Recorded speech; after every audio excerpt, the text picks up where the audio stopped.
Hello there, and welcome to Her Money Mindset, the podcast where we talk about all things money, mindset, and how our relationship with finances shapes our lives.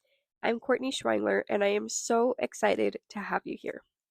This podcast is for women, couples, or anyone who wants to take control of their financial futures, transform the way they think about money, and finally break free from any limiting beliefs or fears surrounding their finances.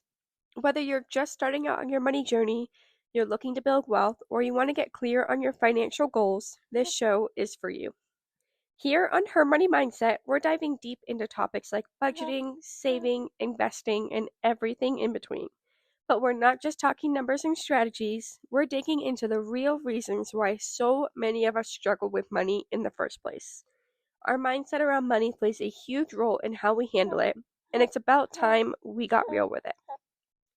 I'll be sharing tips and tools to help you feel more confident in your financial decisions, but we'll also be exploring how your personal history, upbringing, and past experiences with money can influence how you manage it today. It's time to heal that relationship with money and make it work for you. So, if you're ready to shift your mindset, build the life you deserve, and start making money work for you, then you're in the right place. I cannot wait to take this journey with you.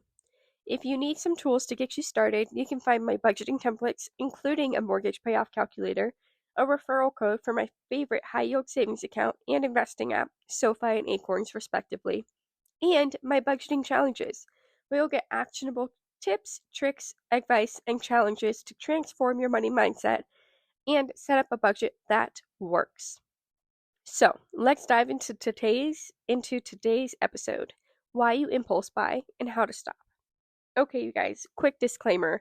I have a pretty nasty cold, and I'm sure you can hear it in my voice, so I apologize in advance for how nasally my voice sounds in this episode, but I hope you guys stick around because I really do have some great content for you guys today. So, let's get into the episode: why you impulse buy and how to stop. So, we've all heard the term impulse shopping, impulse purchases, and impulse buying, but what does that actually mean? So, impulse means the sudden and strong, unreflective desire or urge to act. We all have experiences with impulses. Some experience this with addictions, some experience it when they blurt something out when maybe they shouldn't have, and some experience it when they buy something that they did not plan for. The key to this definition of impulse is unreflective, as that is the whole basis of something being impulsive. You didn't plan for it, you didn't think about it, and you didn't have a reason for doing it. Acting on impulse alone can be really damaging. So, why do we do it? Lots of reasons. Some people have attention deficit disorder where they're more inclined to make decisions on a whim. We want to feel some sort of gratification and pleasure instantly. There's a big sale going on. We think it'll help us fit in more. This could even be drinking socially, even though you haven't drank in months, or buying that one thing that everybody has. You want to celebrate something, or maybe you're trying to cope with something that's been going on in your life. There's so many reasons why we make the decisions that we do. Speaking specifically to finances, let's discuss why impulse buying is damaging to your budget and your long-term financial goals. The whole point of having a budget is to give your finances an assignment. This much money is going towards my rent or my mortgage, this much is going to groceries, etc. So when an impulse purchase comes into the mix, in order to keep the budget aligned the way you set it up, you're going to have to take money from a different category if you want to avoid having to put purchases on your credit cards. So let me be clear, when I say impulse purchases, I'm not talking about a random personal spending money that you set aside. I'm talking about, so for example, if I give myself $100 a week of spending money, and while I'm out at the store, I randomly decide to buy a $45 pair of pants. Yes, the decision to randomly buy the pants was impulsive, but it fits into my personal spending money. The impulse purchases that I'm talking about are the ones that cause you to go over your personal spending allocations, your home renovation allocations, your grocery allocations, etc. Making sacrifices is hard, and it goes against the latest trends of instant gratification. Because of this, when people impulse buy, they tend to spend their money the way they had originally planned to without making any adjustments. Then, when the end of the month rolls around and money is stretched thin, the credit cards come out because there is no other way to cover the rest of the expenses. Naturally, as a consequence of this, either your debt will continue to rack up because you don't have the cash flow to pay off the credit cards, or that money will come out of next month's budget to pay off the credit card, which then is going to lead to more financial sacrifices because your budget is continued to be stretched thin.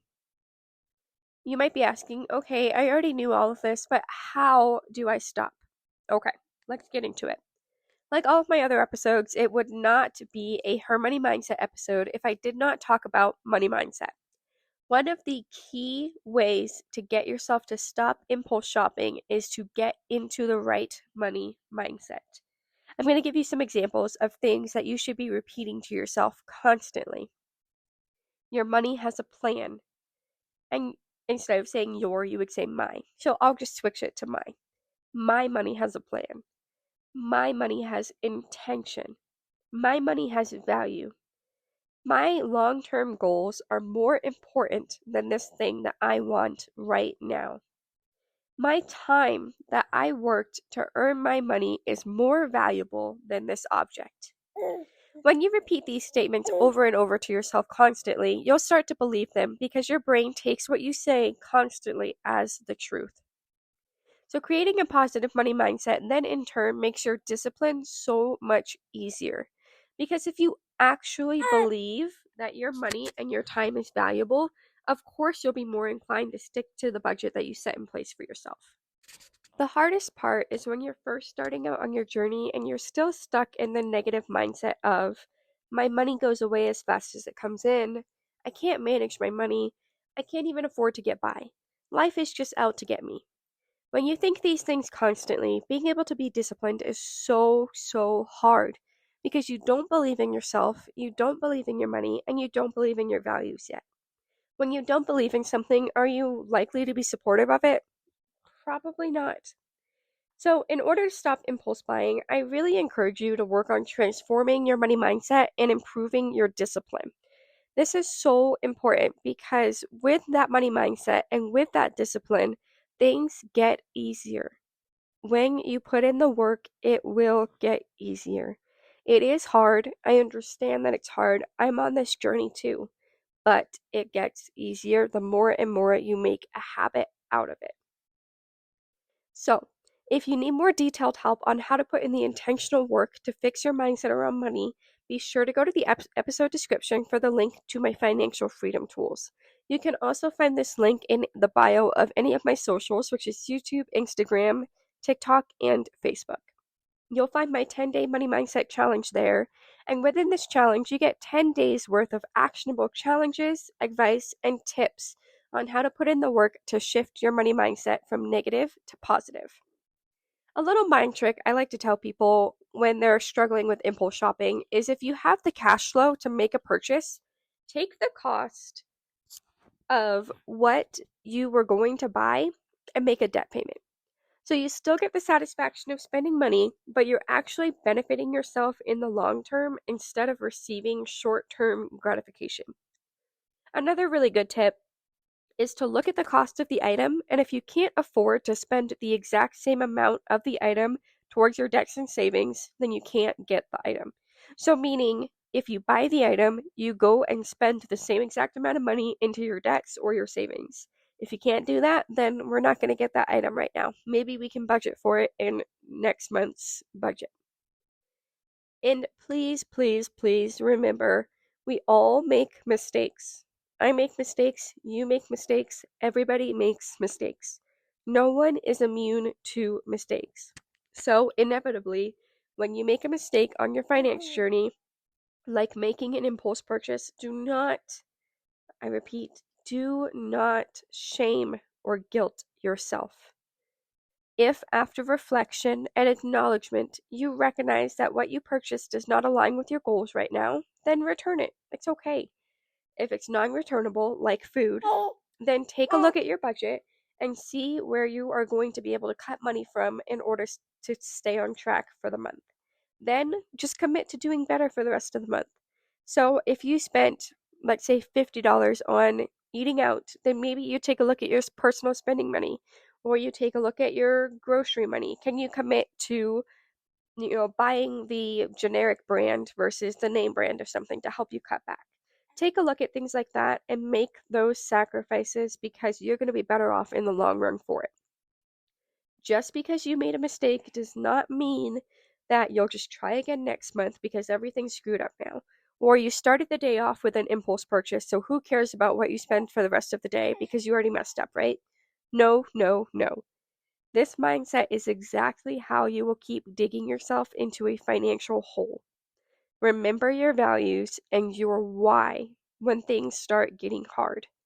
Why did you decide it was time to commit to budgeting? What was that moment where you decided enough was enough? How does impulse buying align with your values and your long-term goals? Maybe you want to be debt-free by 30, 40, 50, etc. Maybe you want to retire early. Maybe you want to be able to send your kids to private school. Maybe you want to save for a week-long vacation. Whatever your unique financial goals are, remember them.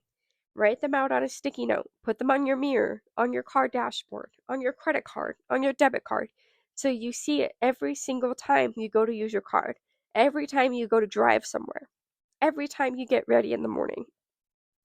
Another thing I really recommend that you do is take away the convenience of spending your money. Get rid of Apple Pay. Get rid of Google Pay on your phone. Delete your saved card information.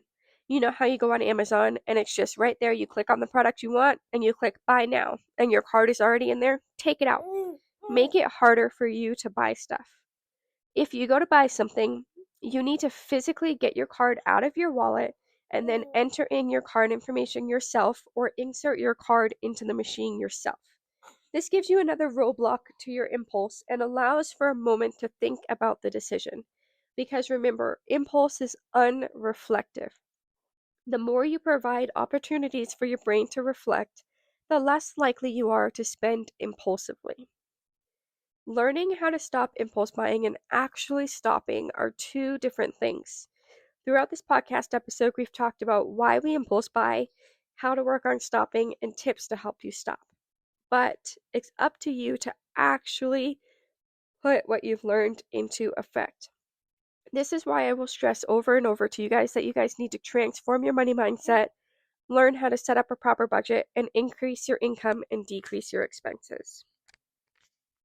So, to help you guys out with this, for 1 week only, which will be from today, April 8th to April 14th, you can get my 10-day money mindset challenge for just $10, which is a $5 savings. And you can get my amazing 2-week budget bootcamp for just $35, which is a $20 savings. My 2-week budget bootcamp is an amazing resource to teach you how to get your budget set up, to teach you how to increase your income, decrease your expenses, how to negotiate with your cell phone company to get a cheaper plan, etc. This is jam-packed with great ways to get your budget back on track, and it gives you 14 days worth of actionable challenges just like that. So if the price is your hesitation behind starting your money mindset and budgeting journey, now is the time to commit to investing in your financial future. Make a meal at home this week instead of going out, and invest in the budget bootcamp. You're not going to regret it. And instead of reloading your Starbucks app with the $10 minimum, spend that $10 on the Money Mindset Challenge. Gaining new tools and abilities to better your financial future is worth far more than $45. So get them now before the price goes back up in 1 week. I believe in my challenges because I did these things myself. I created these on my journey to become debt free, which is my student loans and my mortgage. Right now, we don't have any consumer debt. So I truly believe in the work that I have put into these products, and I want to help you guys. You guys deserve financial freedom. You guys deserve to be debt free. You guys deserve to not have to worry about where your money is coming from this month. A lot of times, you guys have proper income, you just don't have a good budget and you don't have a good money mindset. It is very rare that I see that people genuinely do not have the extra money to save or the extra money to put towards debt. A lot of times it's a spending issue, and I can help you fix that through my budget bootcamp and my money mindset challenge. So go check those out, give them a try, and leave a review if you love them. So come back next Tuesday for the next episode where we'll be talking all about decluttering, living intentionally, and how that can help you on your financial freedom journey. I hope you all have the most amazing week. Remember, your money has intention and your goals are worth the hard work. I know that I said I was going to try and make this episode 30 minutes, but I figured you guys probably would not want to listen to my nasally voice for a whole 30 minutes this week. So I will see you in the next episode where we talk about decluttering, living intentionally, and how that can help you on your financial freedom journey.